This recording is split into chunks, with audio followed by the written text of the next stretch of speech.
BFM Business présente Tech & Co, le grand live du numérique avec Sébastien Coinon. Avec les associés de Parallèle Avocat qui sont avec nous tous les mois donc dans Tech & Co pour l'angle juridique de cette révolution digitale. Michel Leclerc est avec nous. Michel, bonsoir. Bonsoir Sébastien. Ravi de vous retrouver pour ce thème un peu technique, mais important évidemment, capital même on pourrait le dire pour les startups et pas que, pour les géants aussi de l'innovation. Cette invalidation donc, du Privacy Shield par la Cour de justice de l'Union européenne, donc c'était cet été, pour ceux qui n'ont pas suivi. Que faut-il en retenir de cette décision, Michel ? Ce qu'il faut retenir, c'est que c'est une décision qui concerne la grande majorité des entreprises technologiques françaises et européennes, parce qu'elle concerne les transferts de données vers les États-Unis. Premier exemple, lorsque vous êtes une plateforme française qui a des clients et qui gère ses clients avec Zendesk, avec Salesforce, il y a fort à parier que vous transférez des données ce faisant aux États-Unis. Pareil, vous êtes un éditeur de logiciels, vous utilisez Google pour vos emails, le travail sur les documents. Il y a fort à parier que vous transférez des données personnelles vers les États-Unis. Ça fait un peu de monde, ça, ouais. Ça fait du monde. Pas que l'écosystème French Tech, d'ailleurs. C'est pas seulement l'écosystème French Tech, c'est toutes les entreprises qui traitent des données personnelles, en particulier technologiques, et qui se voient privées par cette décision d'invalidation de l'outil très standardisé, très efficace de transfert des données dans un cadre juridique sûr. La Cour de justice a simplement invalidé cet accord en considérant, pour passer sur les considérations techniques, que le cadre juridique actuel en vigueur aux États-Unis ne permettait pas une garantie conforme au droit européen des droits fondamentaux des personnes concernées par ces transferts. En gros, la Cour a dit c'est bancal, c'est plus si safe qu'on l'avait pensé, on l'avait imaginé. Donc on se retire quoi. Absolument. La Cour a invalidé cette décision de la Commission européenne et ce faisant, en fait, elle a placé tous les dirigeants de ces entreprises technologiques dans une vraie situation de décision. C'est-à-dire qu'on ne parle pas d'une décision technique dont les impacts seraient incertains.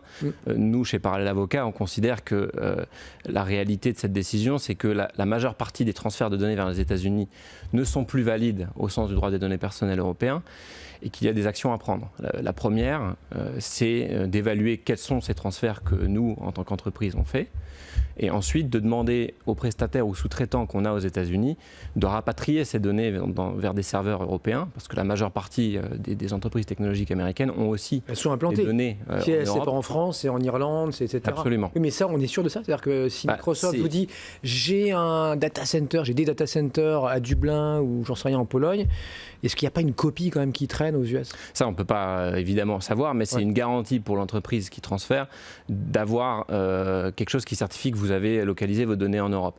Et si ce n'est pas possible, eh bien, il faut arrêter de traiter avec cette entreprise destinataire américaine. Mais concrètement, qu'est-ce qui se passe ou alors lui demander des garanties supplémentaires, c'est-à-dire lui demander comment elle entend se conformer avec cette décision pour vous protéger vous-même, vous, entreprise française. Et dans les mois à venir, qu'est-ce qui va se passer ? Dans les mois à venir, ce qui va se passer, c'est que les institutions vont devoir réagir, les institutions européennes, parce qu'elles sont sous pression.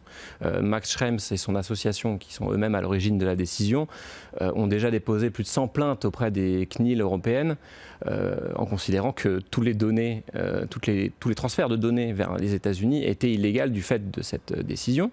On peut éventuellement remettre ça en cause, mais en tout cas, ce que ça veut dire, c'est qu'aujourd'hui, on est un petit peu dans l'impasse sur la légalité ou la meilleure méthode à avoir pour transférer des données vers les États-Unis. Et donc la réalité, c'est que cette décision très juridique qui émane d'une Cour suprême européenne est en réalité un appel à tous les dirigeants européens pour se rendre compte qu'on est dans un moment où il faut prendre la conformité avec le droit des données personnelles très au sérieux, dans la logique du RGPD, parce qu'on est en plein dans le régime du RGPD, et prendre des mesures pour protéger son entreprise. Parce qu'aujourd'hui, vous êtes un dirigeant d'une entreprise technologique, vos clients, vos investisseurs vont vous demander comment vous allez vous conformer avec cette décision. On ne peut pas se retrouver dans une impasse technico-juridique là. Dans une impasse technico-juridique, mais en fait derrière financière, puisque si ces investisseurs, ces clients ne sont pas rassurés par votre conformité, ils arrêteront de travailler avec vous ou de vous financer. Et on perd du business. Et vous allez perdre du business.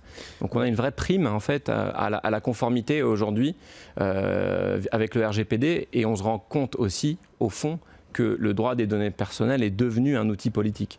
De la même manière que les États-Unis reprochent à TikTok de transférer des données éventuellement aux services de renseignement chinois, Ce qu'il y a au fond de cette invalidation du Privacy Shield, c'est le pouvoir des autorités américaines vis-à-vis des données personnelles de personnes qui sont européennes et qui ont droit à une protection renforcée par rapport au cadre juridique américain. Donc on est vraiment dans un moment où il y a des actions à prendre. Et il faut se garder d'observer les divers commentaires de certains géants numériques qui considèrent que la décision n'est pas claire ou que ses conséquences restent à définir.